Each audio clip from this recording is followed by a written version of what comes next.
Sa ato nagapangunang nga balita, mga Ilonggo, may nagkalain-lain nga pamaagi sa pagsaulog sa Paskwa. Pila ka vendors ginpili nga magpadayon sa palangabuhian para may ihatag sa pamilya. Ini ang gintutukan ni Kim Salinas.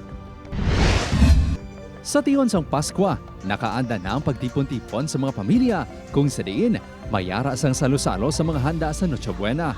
Pero samtang nagalakat ang panahon, nag-evolve man ang nagkalain-lain nga ideya para iselebrar ang Paskwa. Ang ini nga pamilya sa Haro, may pa-games na, may exchange gifts pa. Shoulders, head, toes. Sa city proper, masadya naman nga nagsalo-salo sa isa ka budol fight ang mga magtupad balay kag maghimata.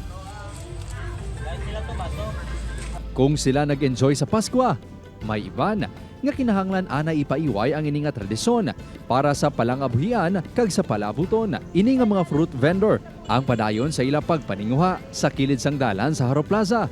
Nagsaulog sang Paskwa si Manang Anelin. Pila na katuig nga hindi siniupod ang iya pamilya sa selebrasyon. Hanap buhay mga mister para man sa mga kabataan, kaapuhan. Damo pa may pa sa Lagudo.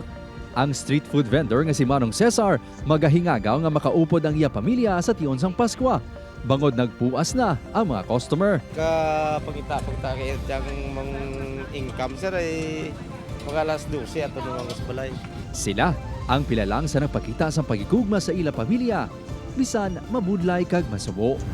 Nagsanto manini sa sentro sa humiliya ni Most Reverend Benifil Villones sa The Nativity of the Lord Mass sa Haro Metropolitan Cathedral nga pagigugma nga wala sa kondisyon o kun kabaylo. Jesus, according to the scriptures, he did not consider himself being God and his power.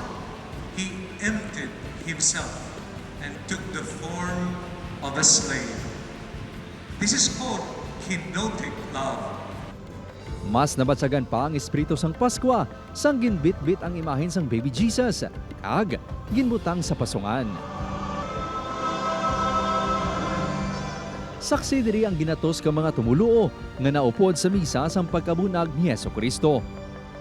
Samtang suno sa Police Regional Office 6, naging generally peaceful naman ang pagsaulog sang Paskwa kag siyam ka adlaw nga simbang gabi sa Western Visayas sa tunga sang pila ka gamo nga nagluntad.